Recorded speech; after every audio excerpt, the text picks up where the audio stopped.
Tri-Cities, it's 9 o'clock on Friday, so it's time for Coffee with Karl. I'm Karl Dye from TriDec, your local economic development agency. And today we have a great group of guests with us. Today, our topic is Mental Health Awareness Month, which May is. And so our speakers today that I'm excited to welcome are Dr. William Waters. He's the Division Director for Comprehensive Healthcare. Good morning, Dr. Waters. Hey, good morning, Karl. Thanks for joining us. And we also have Craig Timmons, who is a Hospice Chaplain for Chaplaincy Healthcare. Good morning, Craig. Good morning. I did want to point out too that we were contacted by Kirk Williamson of Benton-Franklin Community Health Alliance about Mental Health Awareness Month, and I want to give a shout out to Kirk and the Community Health Alliance. They were established as the Cancer Center Task Force in the 90s. The Benton-Franklin Community Health Alliance serves as a neutral convener to bring together representatives of more than 180 different organizations in our community to address community health issues.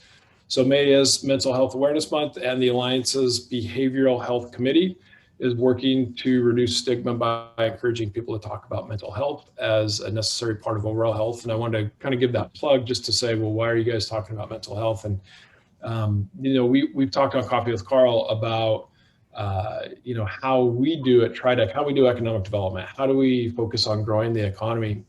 And a huge part of that is our community.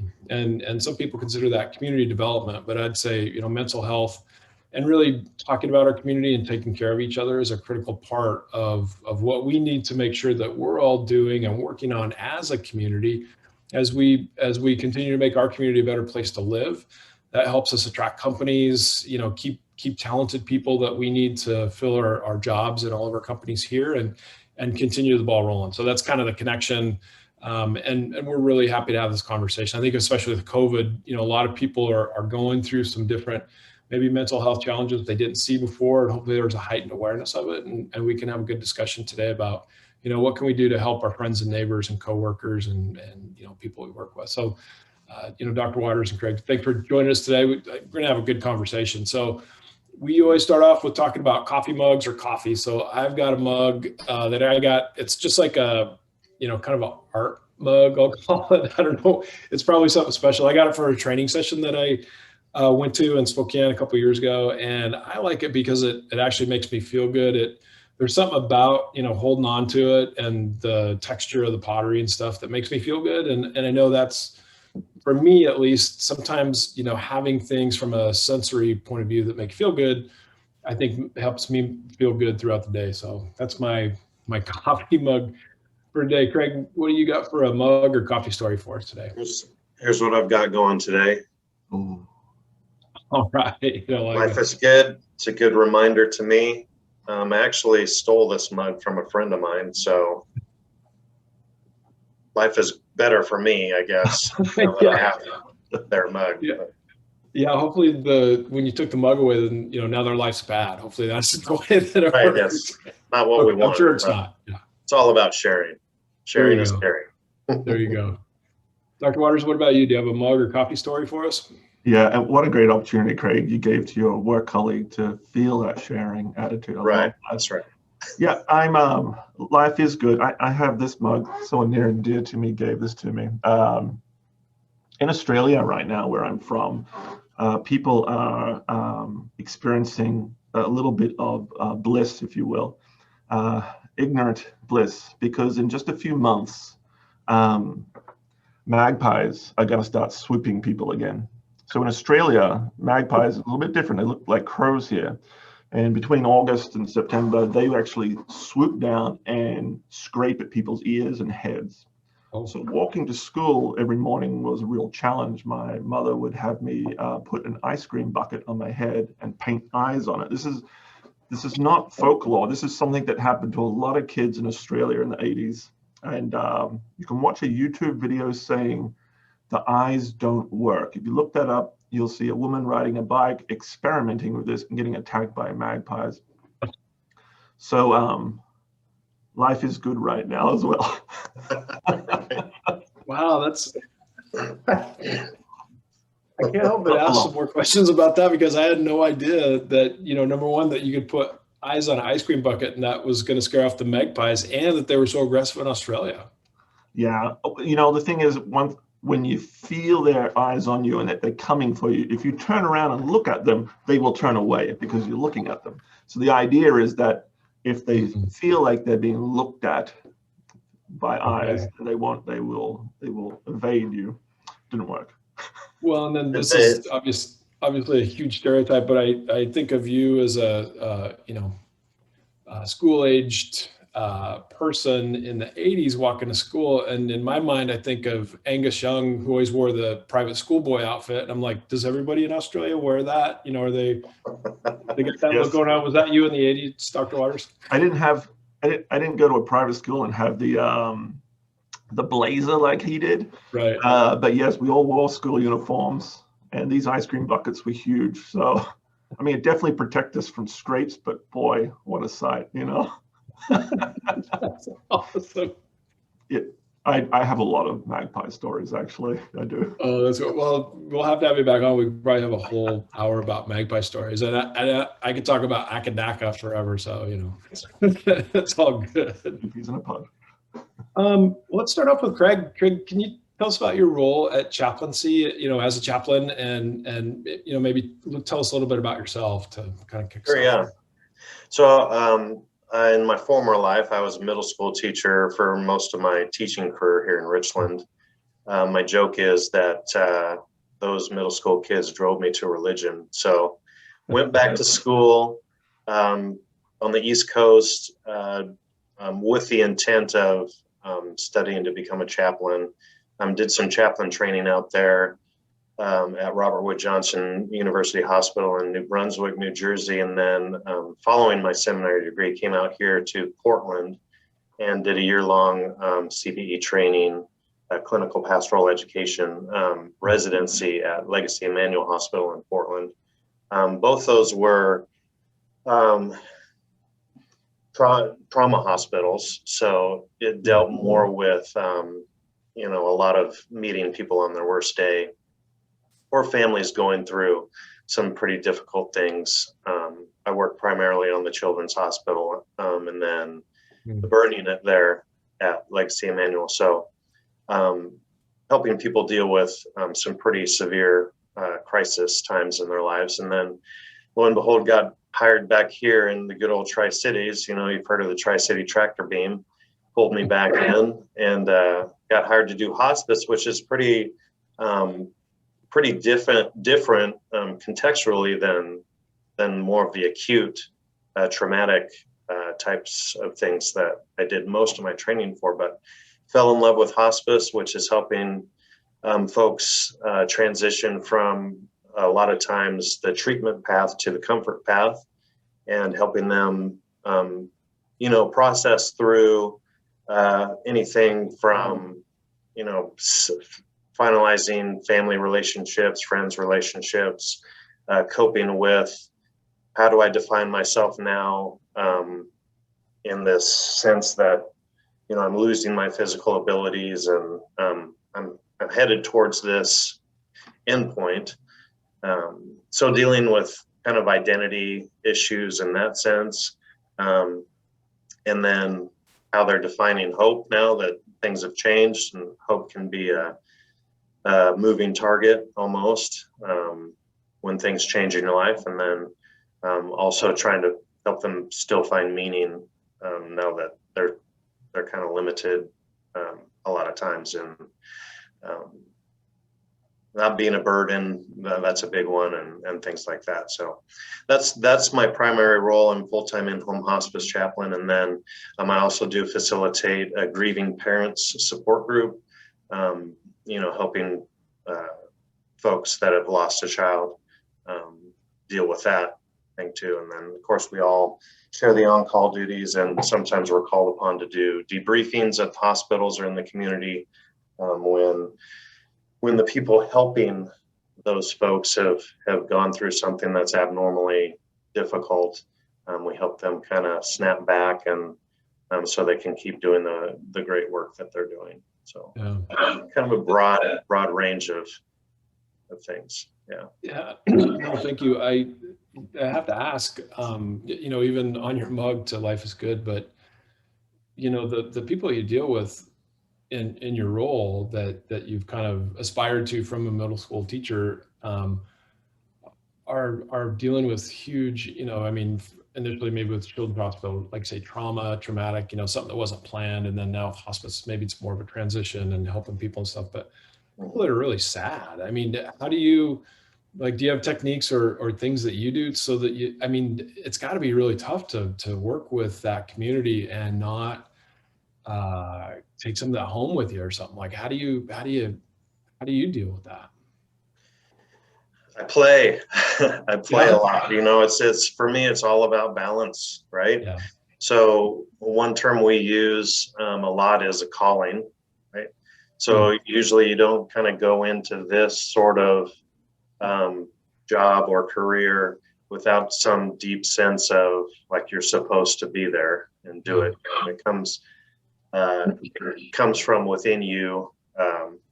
So we use a lot of the Enneagram, you know, one of those personality tests of, you know, what kind of person are you and what are you driven towards? And so for me, that resiliency of being in those kinds of situations so often, I feel called to that. It's like part of who I am. So in that sense, I think that's helpful. And that doesn't mean that I don't get compassion fatigue, you know, that phrase of where I just need to breathe myself and go on vacation, right? So playing with my kids and enjoying the outdoors and getting sunshine and things like that help me balance it out. And that's what, you know, you asked the question, how do you help others?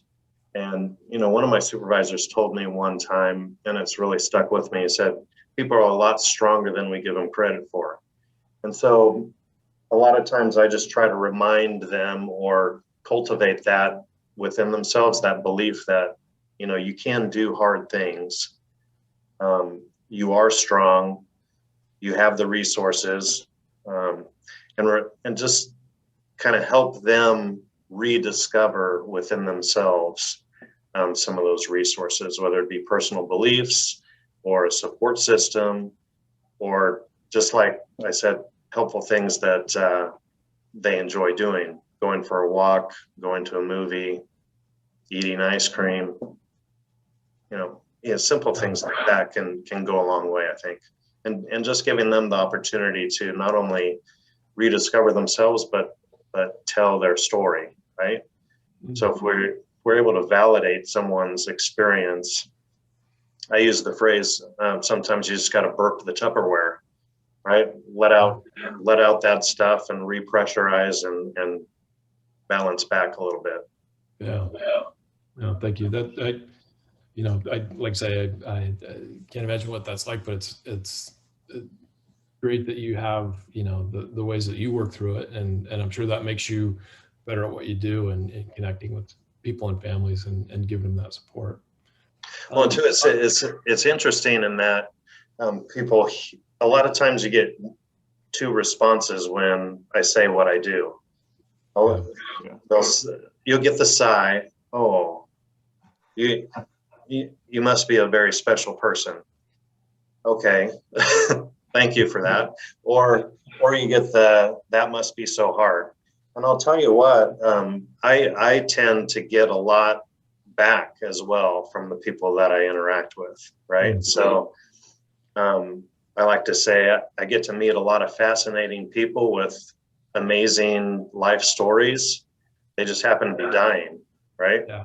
Well, they're still people. They still want to share their story, and they still have a lifetime worth of experiences to share. And so a lot of times I feel like I'm the student, and they're teaching me through how they're coping and managing with what they're going through. So it's definitely mutually beneficial.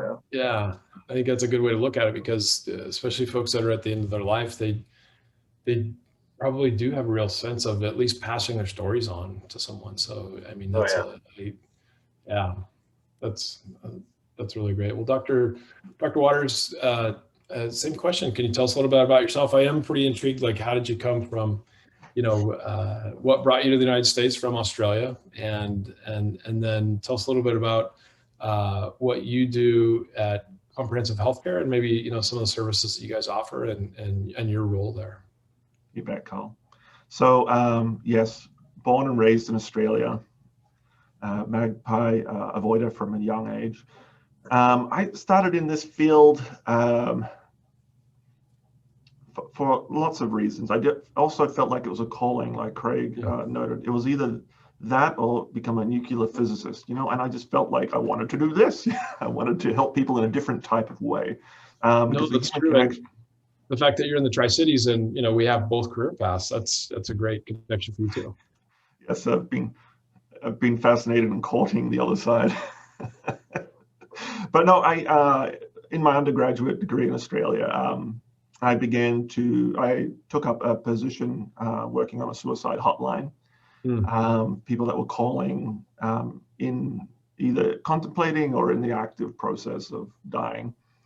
And that, when you talk about compassion fatigue, like Craig was talking about, it's where a team really is supportive. I'd get off the call, go sit down in the lounge and debrief and kind of get out what I needed, my own tears, and then get back on the call because the phones never stopped calling.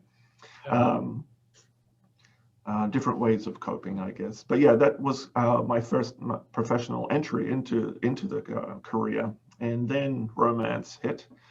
And that's what got me to America.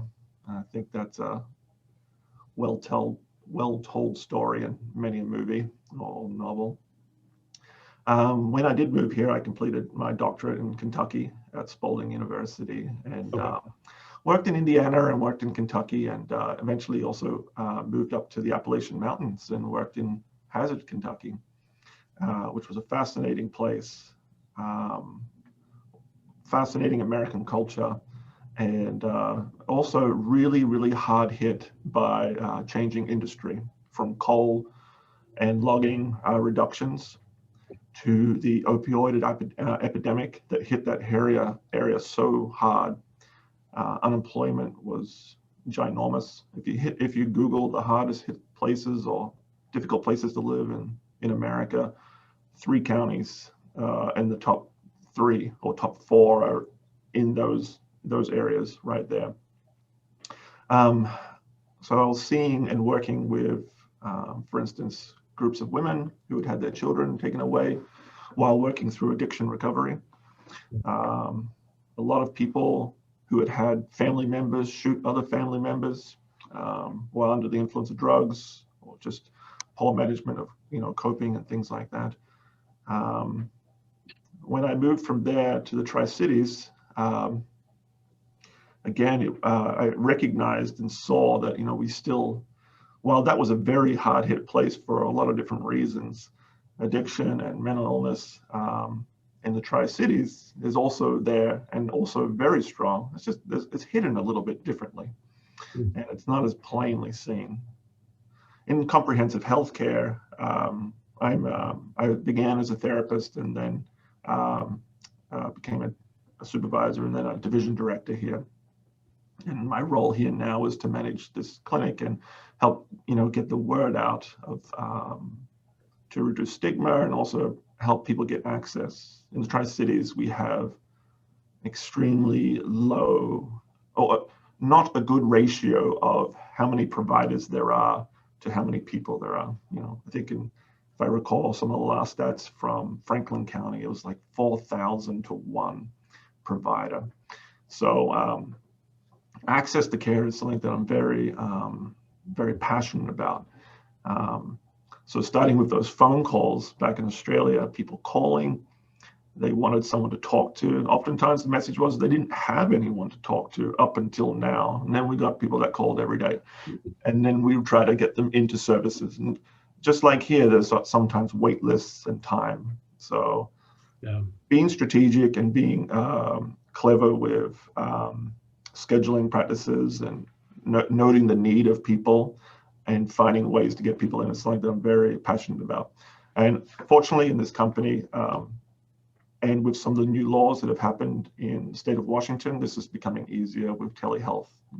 Comprehensive Healthcare is a large company. We have about 800 employees from Ellensburg to Walla Walla. So if you can't be seen here in person, maybe you can be connected with someone elsewhere. And it's not so much a plug for my company, but it's more of a plug for Washington, and like that this is something that the Department of Health is recognizing as valuable, that access is important, and now they're kind of loosening up some ties there. So in telling you about myself, I'm saying I'm a little bit passionate about access. Yes. Yeah, totally. And I promise this will be the last Australian question that I have. Oh no, go for it.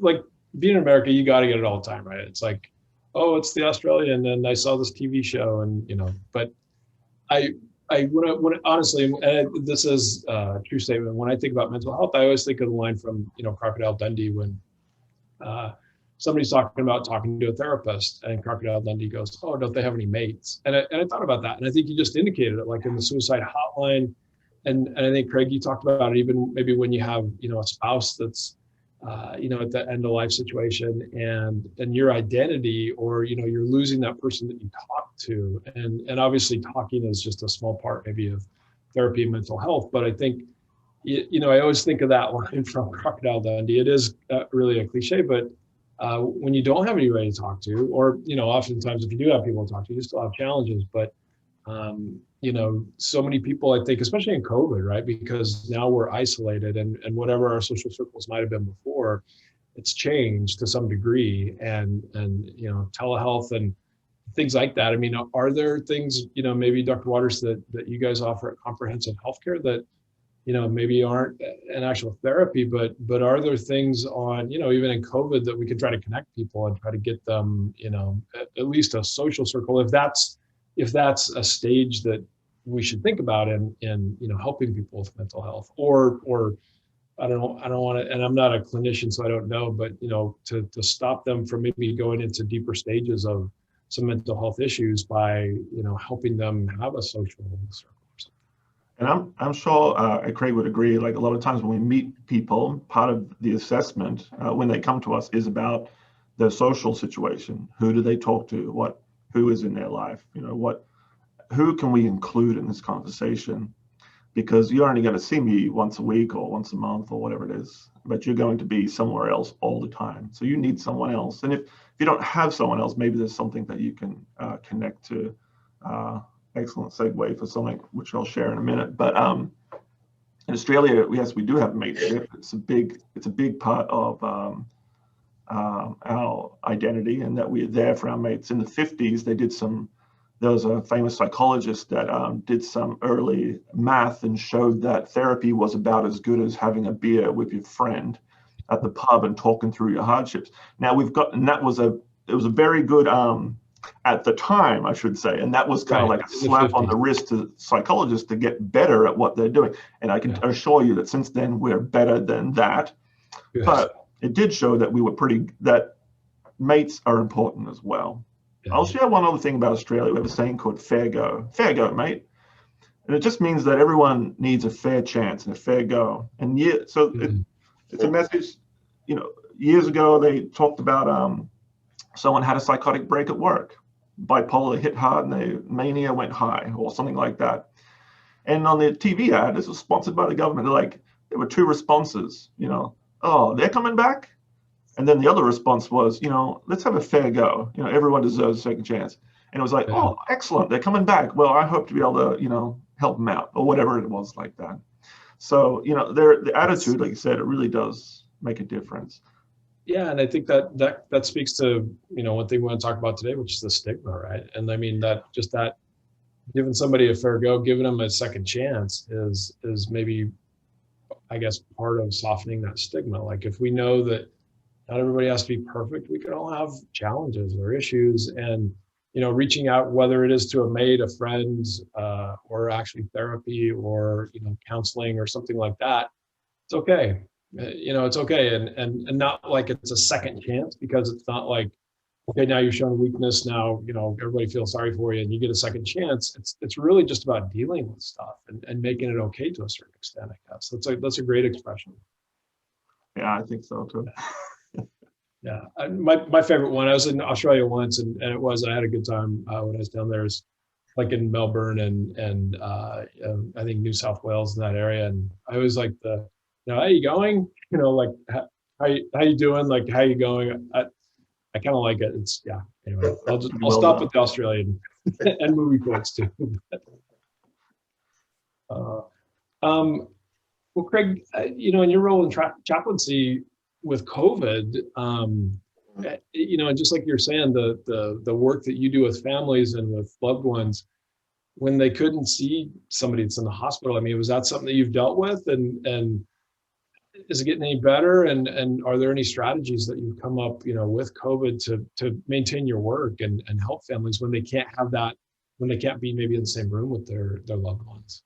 Yeah, it has. It's definitely had a huge impact. It's a lot on both in the hospitals as well as, if we had family members in assisted living facilities and things like that pretty much got shut down. I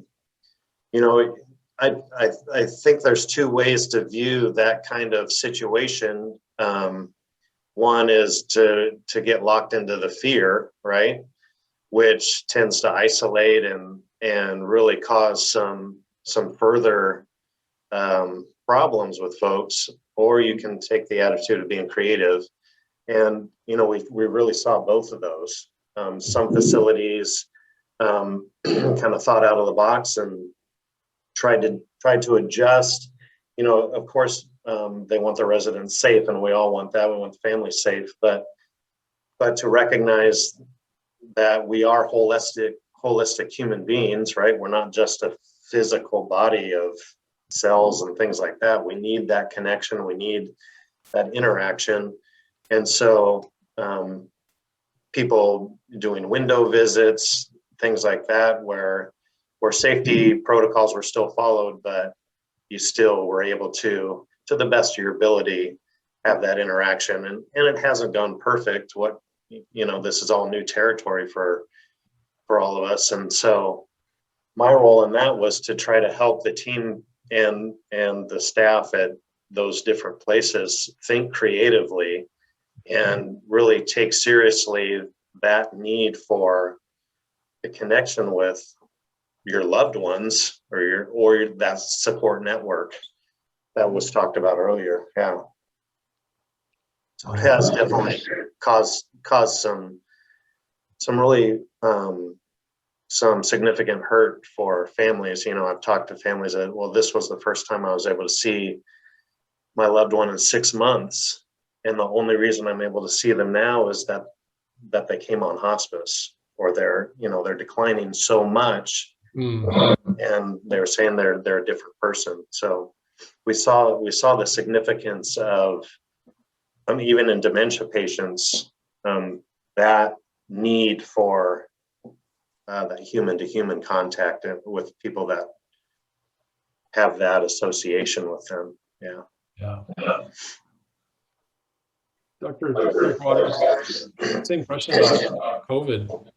With COVID, with your services and with some of the therapies and sessions, how have you guys been able to work with that? And are you seeing maybe an increase in folks looking for access, that they need some help, some therapy and counseling and stuff, or what are you seeing?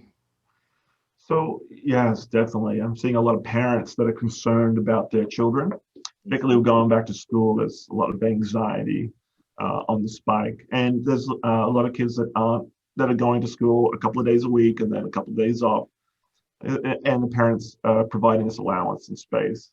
Not all, and this is probably a good thing, that these kids need to be eased back in. Saw a great meme the other day and said, we're not failing, we're trying to survive, like that's actually quite good. Yes. So, in workforce, people coming through the EAP services that are working in different locations around the Tri-Cities, coming in with difficulties with losses, with family members or friends, and also with just the strain of unemployment and things like that. So, there are some trends across Washington of, with every increase of unemployment, there's an increase in suicide rates or attempts, in also regards to drug overdoses and things like that. Firearms have gone up in sales 23%, I believe, or something like that. So we're also, aware that there is people are finding different ways to manage their anxiety and depression, not necessarily always in healthy ways. In the office, though, it is great to be able to provide that listening, that patience, and that kind of encouragement of growth. Our hope is that people can find that with family and friends as well. We see stuff, and you talked about children in school and parents and that, but there's been I think very generally, and I don't know the data, but maybe an increase in teenage suicide. Are you seeing more children? I guess they're still in school accessing services during COVID. Has that, you've seen an increase with younger people as well? I have, yes, seen this there be more of a need and a plea for access, and not necessarily an increase directly petitioned from the children, but when teachers don't have their eyes on a student, and this teachers are often sometimes they're a healthy adult in the child's life, their parents as well, but they see them from different angles, and oftentimes a teacher talking to a school counselor or a school counselor talking to the parents is what initiates that, and there haven't been eyes on kids. So, however, there have been some events in the Tri-Cities that have led school districts to get on board and work on either employing therapists or putting like a mental health task force together to screen students and try to get people resourced out. And I'm very grateful to be played a part in some of those actions, but more so just really encouraged that the schools are getting on top of that. Parents are working and parents are stressed out, and they might not have the capacity themselves, their own compassion fatigue and COVID fatigue, to be able to assist their children. So this is like the village coming together and helping. And I think the more that we all talk together, the better we're able to help and find solutions to problems like access. I want to put we have there's a standalone app called My Strength. We use it alongside with therapy, but it's a resource that people can use just to do like little homework tasks, like how to breathe in a meditative way, some different ways of challenging thoughts for depression and anxiety, how to challenge thoughts that are going through your mind, like hearing voices and things like that. There's a tracker in it that tracks your own health. So it's kind of like, usually if you get some app like this, you have to pay a bit. I wanted to give, if it's okay, I have a QR code. Is that how you call it? And so if you get your phone out, for instance, and you scan this, you'll get access to it for free. Otherwise, it's a paid thing. Perfect. Anyone in the community can get that. You can take a screenshot and scan it later. See if Tracy can. And put a link. Take a screenshot. Yeah, and she could probably put it in the chat, and then we can put it up on the YouTube channel too. That's great. Yeah. Good resource for people that don't have connections to friends and family. Good resource for people that do. Yeah. It's something you can do privately. Oh, that's great. Thank you. Craig, you talked about being a middle school teacher before, you went this direction.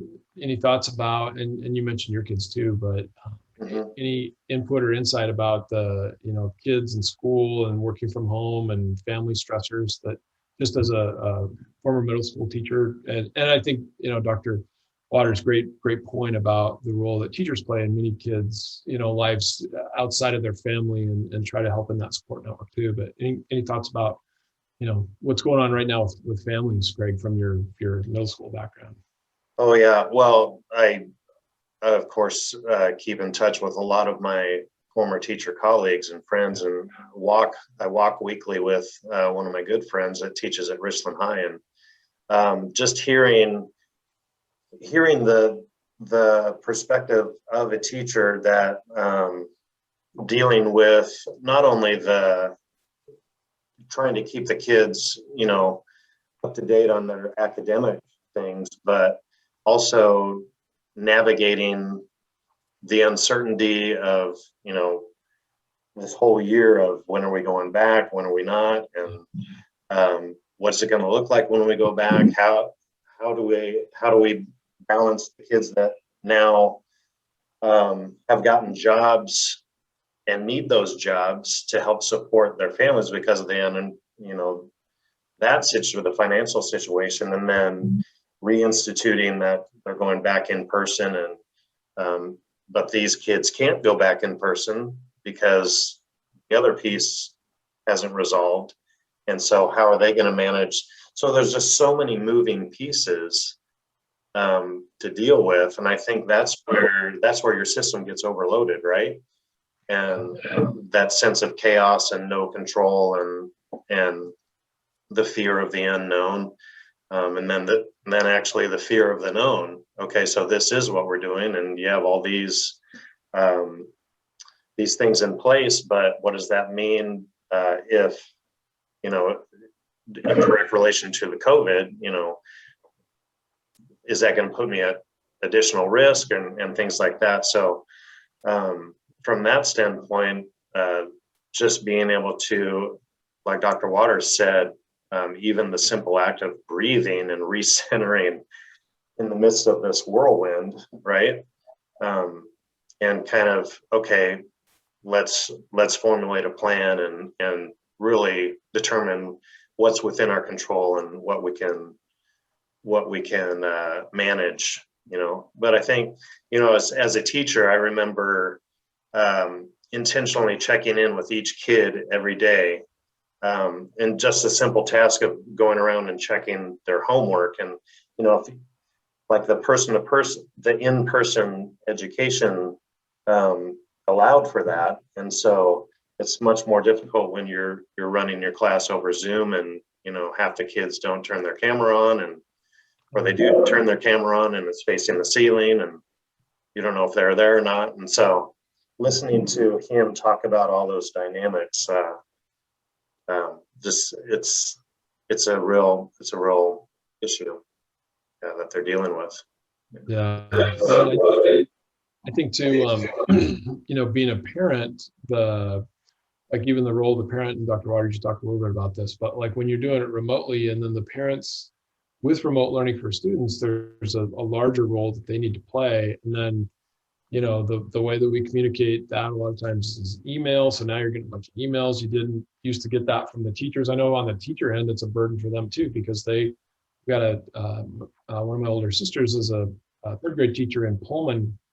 And when they first got into COVID, they had to record all of their Zoom lessons. Like they couldn't do it in person because of the security thing that they had. So they had to record their sessions. And, there's stressors on everybody in the system, Right. Not just the students, but like you say, the teachers and the parents and everyone else. And it's, I think technology has given us a lot of tools to sort of bridge that gap, but because of the nature of COVID, I guess, and essentially isolating families and, staying in your pod, it breaks down that social, face-to-face bond that as humans, we all need to some degree. Even if you don't like school, you still get that. And there's some supports there, even outside of the school counseling services that just come from human interaction and from different social circles as well, that are big stressors on everybody.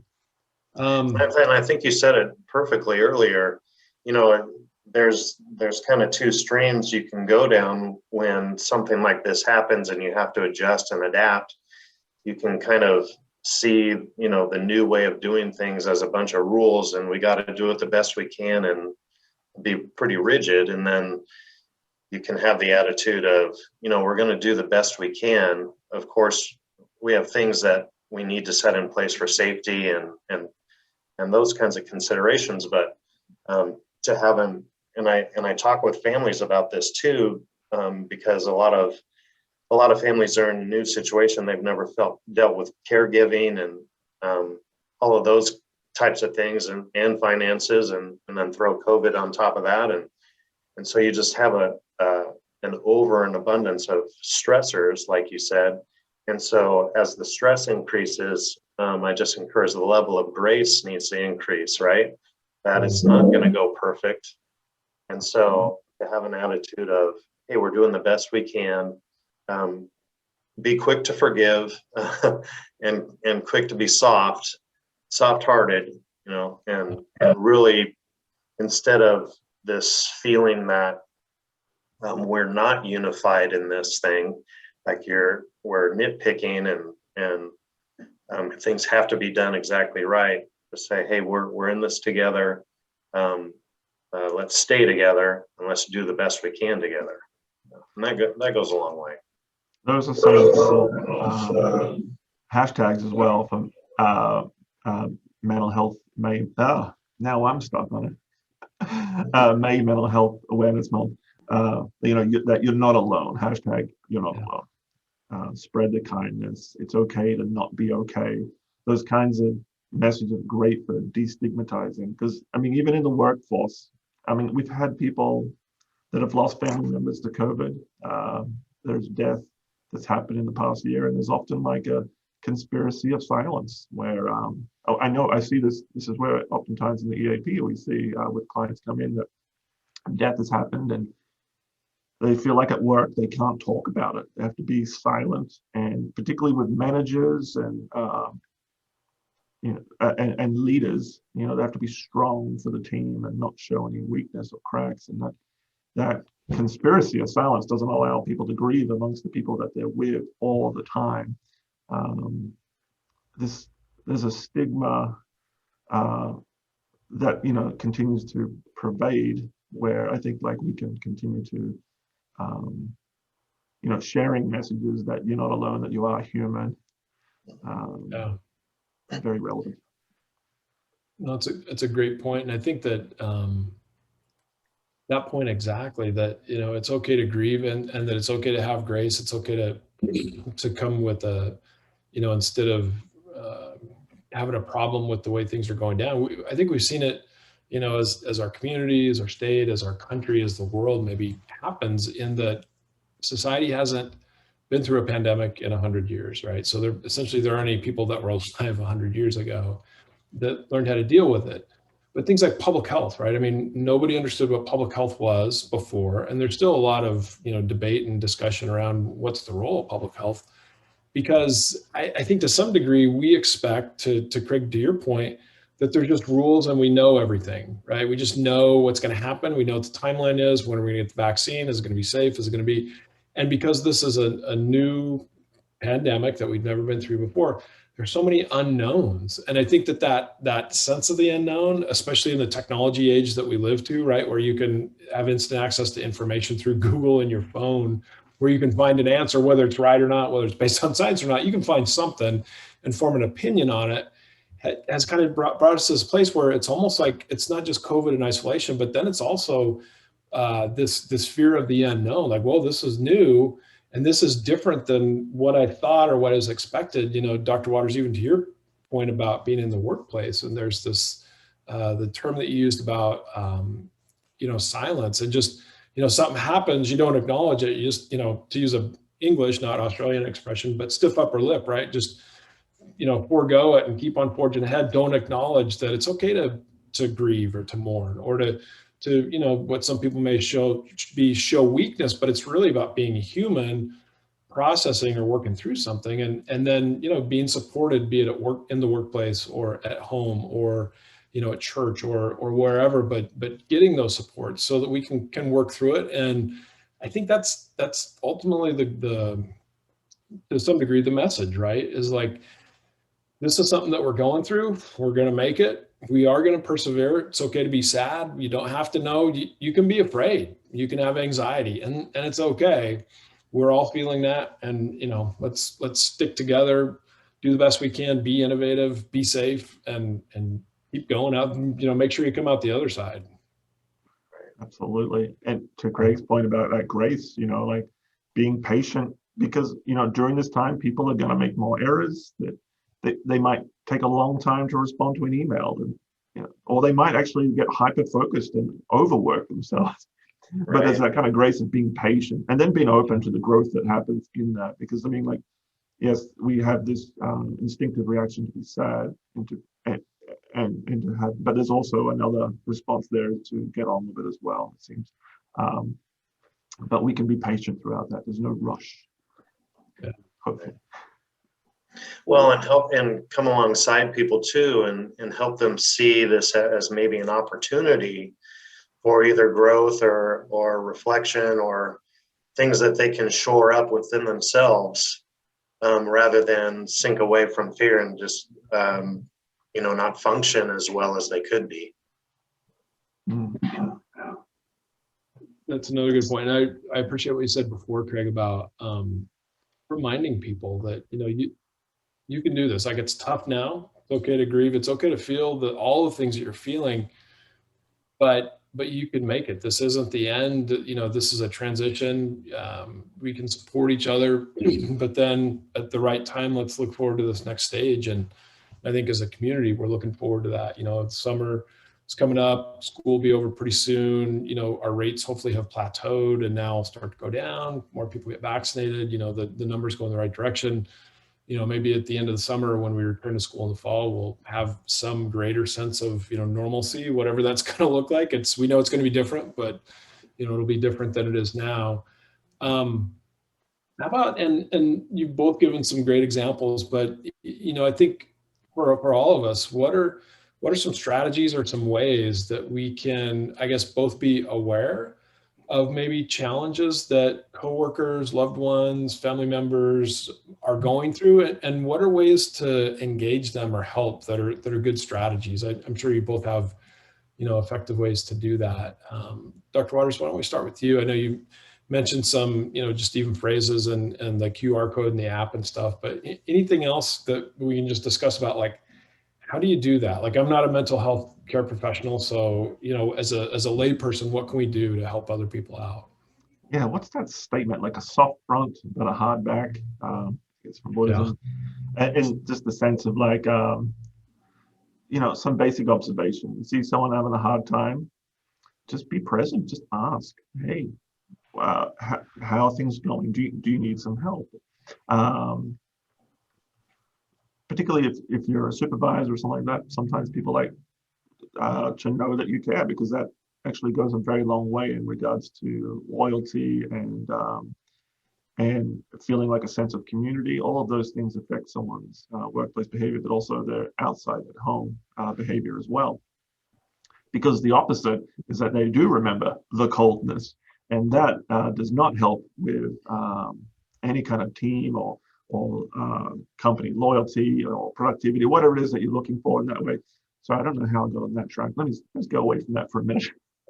But that patience, that kind of being present, being there and just listening. I think that's a very simple tool, but geez, it's so overlooked. And then I'd say, yes, being patient, just understanding that is someone in their worst day or even their mediocre day. That's a very normal thing. And that, that also is cultivating something inside of you, which also helps the public in greater succession, and that is compassion. It cannot be appreciated. Just these simple steps alone, actually, we've been able to have neurological changes in the brain that mean so many things. It increases your lifespan, lowers your blood pressure, things like this. It's a way of looking at the world in just a patient, kind of open to an experience kind of way. And then, yes, just being open to the person making changes in their own capacity. But it's not unhelpful to say to someone, it looks like you've been struggling recently. What's going on for you? It's not upsetting to ask a friend, have you been thinking about killing yourself? Like, have you been suicidal? It's not going to make someone want to do it. It's going to show you that you've been paying attention. Yeah. And then, being, maybe providing them a referral, maybe giving them some resources or inviting them out. These things work. Oh, that's great. Thank you. Craig, any other thoughts? And I would imagine in when you're working in a hospice, I would assume that you would have not like a training, but suggestions that you work with family members to maybe support each other. And I would think that they have crossover into, general mental health issues. Any ideas that way? Well, yeah, just reiterating what Dr. Waters said, the availability, the emotional availability is what I've observed to be the most effective, right? We can all kind of sense the person that's just saying, "How you doing?" and they don't give you eye contact, and then they're down the way. But the person that can listen to someone with real attention, you know, people say, listening is such an easy task, and it's really not. If you're really engaged with someone and not just thinking of a response while you're listening, and trying to see things from their perspective and really be empathetic to where they're coming from, I think that does go a long way, because just being heard can be therapeutic. You're not trying to fix someone; you're just trying to accompany and see them, right? And so that would be my advice. I use the term intentional avoider. So you're around, you're attentive, and you're available. And of course, with that comes non-judgmental and having a compassionate response and really communicating that you're in the same boat with them, right? And that reduces the isolation and helps them feel heard and seen. And because it may be me on the receiving end a lot of times too. And so to be able to humble myself and say, "Hey, I've been there too. How is this for you?" That can go a long way. But to be intentional about that, aware that people are struggling, maybe, even though they may look like they're doing really well. Yeah. We're just down to about 7 minutes, so we'll wrap up here in a minute. But I just made me think of one more thing, and it's again, I think just even Dr. Water talking about you growing up in Australia, and we all have like our story of where we came from, what we're doing, and generationally things change, right? And I think we're a lot more open, especially on mental health in general, than we used to be to the kind of discussion we're having today. You just I know like my dad, his generation was just trained to, you never show emotion. You just do what, you forge ahead, and you're weak if you show emotion or something. And it's funny, like in our family, I think my dad always struggled with that, because I think he was just just a really good person. And so, he never felt like he could show emotion. He got, brain cancer like in his late 60s or something. And then after that, he always showed emotion. And so it was funny because when my wife and I got married, like I was crying, my dad was crying, her dad was crying, all the guys were crying. But I bring that up to say, is there are there traditional gender roles, and, male versus female, and if you're a man, you got to be tough and you can't show emotion, that are there any ways to help? And I'm not saying that men need it more than women, but if you grow up with that, with that training, if you will, how can we help like men that maybe it's hard to show emotion, or to ask for help? Like, are there any things that help with, some of those traditional gender roles? A good point. My dissertation was on this topic somewhat. And in my research found that, men in coping to stresses, they do not, they don't interact socially and express emotion. And I know that was kind of like, well, duh, we know that already. But now, now I have like thousands of data points to support that. And unfortunately, it is true. So the statement like showing emotion is weakness, what is that idea there? The idea there is that if you show your emotion, then someone can use that against you. Yeah. And you've lost trust and you've lost faith. And so it actually takes courage to show emotion. Showing emotion is a courageous thing. There's nothing weak about showing emotion. It's just that what you're doing when you're doing that is that you're showing your softer side, and someone can use that against you. And so people are often protective. They don't want to be hurt. So, I guess my encouragement to men and anybody, I guess, that struggles with showing emotion or connecting with another person is just to experiment. Give it a go. Find someone and just have a little experiment. Share something. Hold your breath and wait if you need to. Breathing's probably preferred, but and then see what happens. And I think that is observe the change. You know, I love the idea of experimenting against these these ideas that were ingrained that have not helped you, or and recognizing again just that it's actually a courageous thing that's actually helpful. Just by the act of doing it for yourself is also giving permission to someone else to be able to do that. Go and tell your son that you love him. Go and make it a habit if need be. This is not I know tradition's hard to fight. This is not a soft thing. This is a helpful thing. This is your new medicine. Take your love pill. Yeah, totally. Greg, anything to add there? And I mean, in hospice services, with husband and wife situation, I mean, do you run into those problems? And I'm, showing emotion, I think there is a connection to mental health, right? Because if you keep all those emotions inside, sometimes, maybe I would imagine it's tougher to work through stuff if you don't have some way to express or to let it off, get it off your chest.